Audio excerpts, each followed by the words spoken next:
कि हरियाणा में राष्ट्रीय शिक्षा नीति को 2025 में लागू कर दें, कोई त्रुटि ना रहे, इसलिए एक व्यापक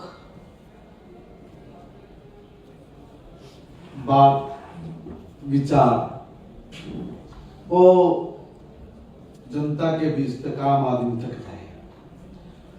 तो उसके लिए आज हमने एक गुरुग्राम में, एक सोनीपत में, एक रोहतक में और एक कुरुक्षेत्र में, ये 4 जगह पर इसी तरह के बड़े आयोजन किए हैं। देखिए, टीचर जो हमें पढ़ाने वाला है, शिक्षक, उसको पूरी तरह से पता हो कि राष्ट्रीय शिक्षा नीति में क्या है, और उन्हीं को सबसे ज्यादा पता होगा कि कमी कहां पर है, और वही ज्यादा अच्छे से ये बता पाएंगे कि भी इसको दुरुस्त कैसे करें।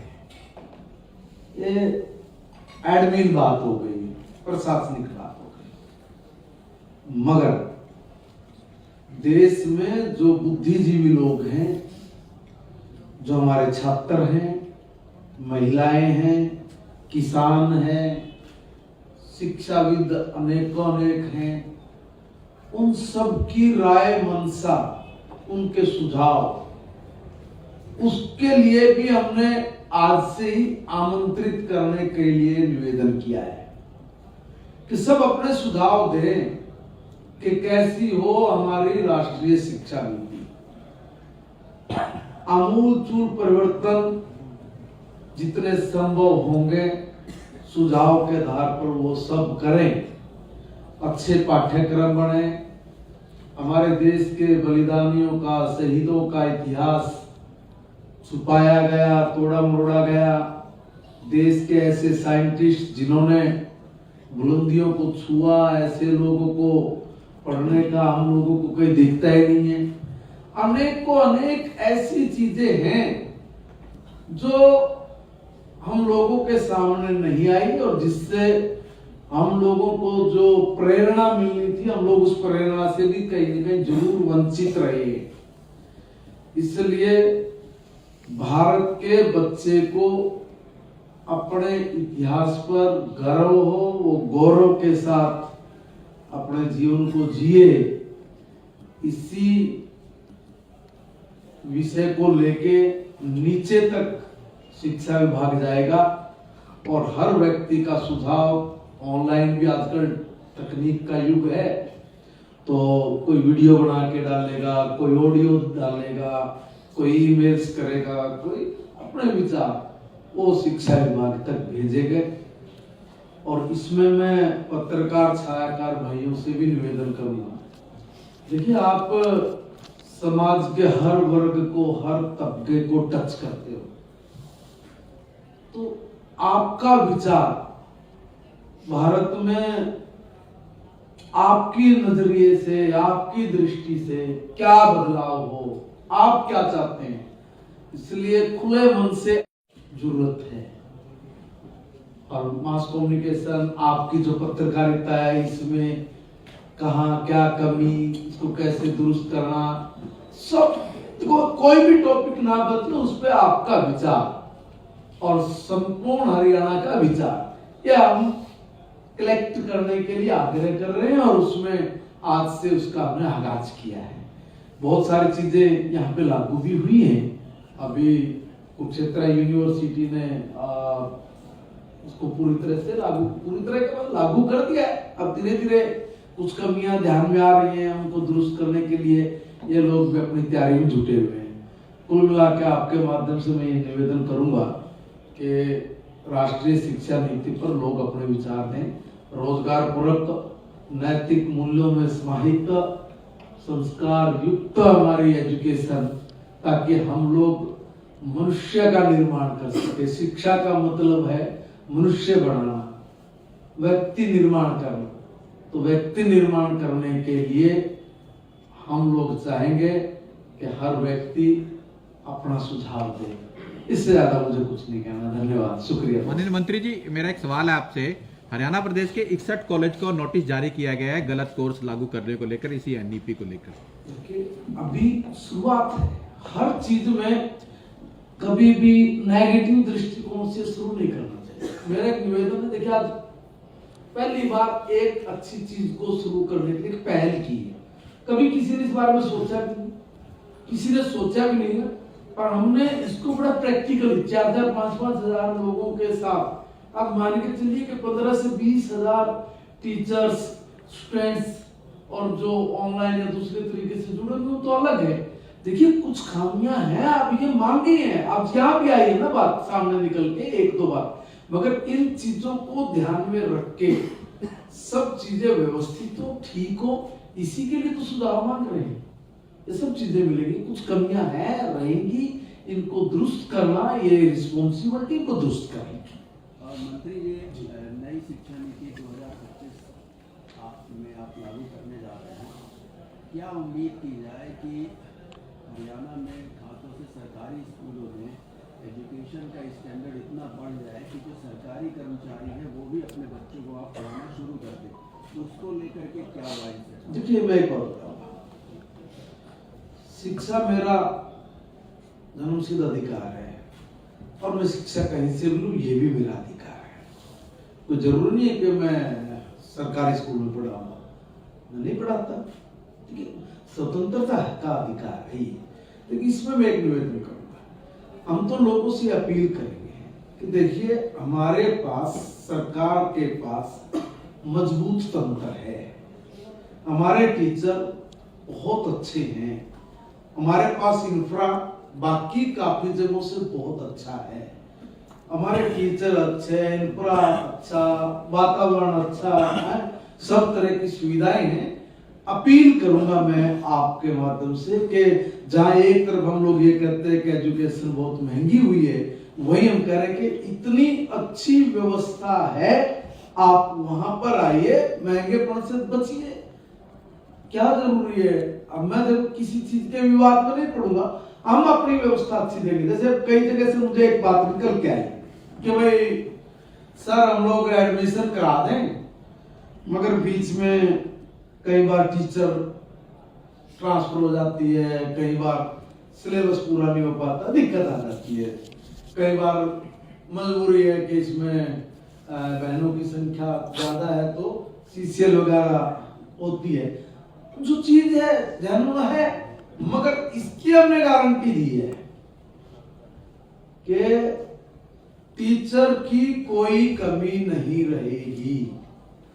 उसकी पूर्ण व्यवस्था के लिए परसों ही सब अधिकारियों को आदेश निर्देश जारी कर दिए गए हैं। 1 अप्रैल से हर स्कूल में सब टीचरों, इसके लिए बोल दिया गया है, कहीं कोई चूक, कोई कमी नहीं बचेगी। बस एक ही कमी है, वो ये कि भाई हम लोग इस धारणा से निकल जाएं कि भाई प्राइवेट स्कूल में जा रहे हो। होता क्या है, एक मेरे पास बड़ा अद्भुत बात बता रहा हूँ, बड़ा जेन्युइन भारती जी हुआ क्या, मेरे पास ऑफिस में मेरे 2 दोस्त आए, बड़े दिनों के बाद मिले, मैं शिक्षा मंत्री बड़ा बैठे, मुझे कहने लगे कि बोला और भाई साहब क्या कर रहे हो, ये मेरे भी बच्चों का हालचाल पूछा, मैंने उनका पूछा, तो एक ने कहा और भाई क्या कर रहे बालक, उनका पढ़ रहे हैं, बोला कौन सी में, 9वीं में पढ़ रहा है, 7वीं में पढ़ रहा है, बोला केड़ा पढ़ रहा है, उनका सरकारी में। तो उसका भाव देखना, मैं मुंह से कैसे करके बताऊंगा, बोले सरकारी में, ऐसे करके मेरे को बड़ा अजीब सा लगा। अभी वहीं पे मौके पे 1 मिनट की बात स्थिति उल्टी भी पड़ गई। उसने कहा और बता तेरा बाल क्या कर रहे हैं, वो थोड़ा उम्र में बड़ा है, तुम्हारा दोस्त है, बोला कुछ नहीं यार पढ़ लिए, बोला नेताजी तो राम को देख लकड़ी नौकरी मिल जाए तो बोला कड़ा सरकारी में। उसने तो कितना बुद्धि का इस्तेमाल किया कि तुरंत कैसे जवाब दिया, कहा सरकारी में, वाह सरकारी स्कूल में पढ़ेगा तो तेरा रुतबा, तेरा स्टेटस कम होगा, मगर नौकरी तेरी सरकारी हो उससे तेरा रुतबा बढ़ेगा। ये चीज नहीं होनी चाहिए। मेरा निवेदन है, सरकार ने अच्छे टीचर हमारे बच्चों को पढ़ाने के लिए नियुक्त किए हैं, अच्छे शिक्षक नियुक्त किए हैं, अच्छी फैसिलिटीज है, किसी की तरह की फैसिलिटीज की कोई कमी नहीं है। अब क्या होगा, विपक्ष का भी काम है, वो भी चिल्लाएगा, वो भी कहेगा देखो यहाँ बरामदा नहीं है, यहाँ कमरा नहीं है, यहाँ ये नहीं है। अरे भाई ये इब्बे नहीं है क्या है? सारी जिंदगी तुम्हारे हाथ में था सब कुछ, मगर हमने 10 साल में इंफ्रा बहुत खड़ा किया है।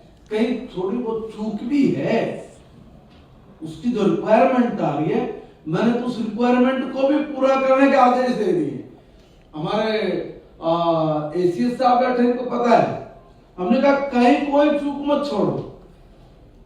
और मेरे हिसाब से शायद हम अप्रैल तक बहुत सारे जो छोटे मोटे काम हैं जो जल्दी होने के हैं, उनको तो तुरंत मैंने आदेश दिया, तुरंत करके इनको तो।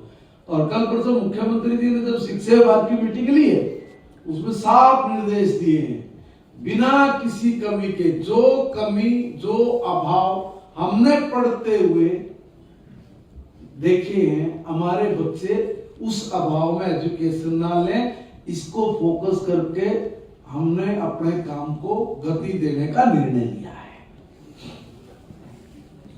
धन्यवाद सर। हाँ सर, अभी आपने अभाव की बात की, तो हम भी सरकारी स्कूल में पढ़े हैं, और लेकिन सरकारी स्कूल में पढ़ते समय एक कक्षा पे एक टीचर हुआ करता था। आज क्या ऐसा स्कूलों में है? तो हमने तो बहुत अच्छी शिक्षा ग्रहण की सरकारी स्कूलों में की। तो आज के समय में तो केवल 2 टीचर हैं और 5 कक्षाएं हैं, ऐसा कितने स्कूलों में है? 1 क्लास पे 1 टीचर है, कैसे कितने स्कूल हैं? इसका कोई इसी में मैं अपना सवाल जोड़ देता हूँ। तकरीबन 867 सरकारी स्कूल हैं जहाँ पर सिंगल टीचर हैं, और उनमें बच्चों की संख्या है 40,528। मैं एक बात बताता हूँ, मैंने भी परसों जब रिव्यू किया तो कुछ आंकड़े इस तरह के आए, आपने भी शायद वैसे आंकड़ा नहीं है। अभी हमने कहा कि रेशनलाइजेशन करके मैंने अभी भी एक बात बोली, आपने शायद सुनी नहीं जाती। 1 अप्रैल से जो भी ये अव्यवस्थित चीजें थी, सब व्यवस्थित करके नए सिरे से हम अपने काम को अंजाम देना शुरू कर दिया। देंगे नहीं कर देंगे, 1 अप्रैल से सब फिट हो जाएगा, ये सीधे निर्देश है। सर, मेरा एक सुझाव है कि जो प्रोफेशनल जर्नलिज्म है, मास कम्युनिकेशन सब्जेक्ट है, जो हायर एजुकेशन में तो है सर, लेकिन इसको स्कूल एजुकेशन में भी लागू किया जाए, सब्जेक्ट लेकर आया जाए। बिकॉज बहुत अच्छा स्टूडेंट पास आउट है, वो पत्रकार के अलावा एक भविष्य में अच्छा पत्रकार भी बने, और इसके अलावा उनके लिए भी जो रोजगार के अवसर बने। जी, मैं स्वागत करता हूँ, आपने बड़ा अच्छा सुझाव दिया। मैंने इसीलिए कहा है कि आप भी अपने सुझाव दीजिए, जरूर इनको इंक्लूड करेंगे। और नीचे तक बहुत सारी चीजें ऐसी जिनका सही मायने में हमें 8वीं 9वीं 10वीं में ही उस चीज का ज्ञान हो जाना चाहिए। पहले हम लोग काम भी करते थे, खेत में भी जाया करते, सब काम करा करते, ट्रेंड इतने थे। 10वीं का बालक तो पता नहीं क्या करता था, ये 10वीं का बालक सब्जी मंडी में, तो मंडी में तो सब्जी के आलू भी खरीद के लाता था। देखो बड़ा अंतर है ना भाई, तो इसलिए बहुत सारी चीजों को भी प्रैक्टिकली करने की जरूरत है। उसकी आदरणीय मोदी जी के नेतृत्व में हम लोग ये धीरे। लेकिन एक सवाल है यार, इसका मामला शिक्षा मंत्री तो क्या 11वीं 12वीं की हिंदी की कक्षा, 11वीं 12वीं की हिंदी की पुस्तक के अंदर जर्नलिज्म का सब्जेक्ट जुड़ा हुआ है ऑलरेडी कई सालों से। अच्छा, देखो अब इसकी जानकारी, अब होता है क्या कि देखिए ये भी तो अभाव है ना, अवेयरनेस। मैं बिल्कुल इसमें माननीय हमारे एसीएस साहब बैठे हैं, मैं एक निवेदन करना चाहता हूँ आप सबको भी, क्योंकि एक बार आप हमारे कौन से सब्जेक्ट +2 तक के हैं, जरा उस पर एक बार उसका संपूर्ण जारी होना चाहिए, ताकि मुझे पता लग जाए कि मैं क्या क्या चीजें लेके पढ़ सकता हूँ, कोई साइड बाय साइड सब्जेक्ट भी लेके कुछ कर सकता हूँ क्या, जो भी चीजें एक बार जरा आप लोगों ने भी अपना तो सर अभी के बारे में बड़ा बोले थे कॉलेजेस में और यूनिवर्सिटी में तो जो अपनी राष्ट्रीय शिक्षा नीति 2020 लागू हो गई है, कुरुक्षेत्र यूनिवर्सिटी में कर दी है, और सारे जो बाकी प्रदेश की यूनिवर्सिटीज हैं उन्होंने अपने कैंपसेस में तो कर दी है। तो अब जो है, पहले यूनिवर्सिटी में तो हो गया, लेकिन जो स्कूल लेवल है, जो सबसे बेसिक चीज है, तो उस पर हम कब से इसको बहुत अच्छी लेकर बात आओ। की भाई। देखो मैंने इसलिए पहली बार काम किया, मैंने ना स्कूल को एलिमेंट्री, सेकेंडरी और हायर तीनों को एक साथ पहली बार किया। पहली बार मैंने विचार किया कि देखिए जब तक हम लोग बेस मजबूत नहीं करेंगे तब तक हम लोग देश मजबूत नहीं कर सकते, इसलिए बेस का मजबूत होना जरूरी है। जो बात आपने की है इस पे बहुत तसल्ली से काम शुरू कर दिया है, और इन सब चीजों को कोई कमी ना रहे, कमी रहे तो कम से कम हो, तो उसी के लिए सुझाव मांगने के लिए आमंत्रित किए सब चीज।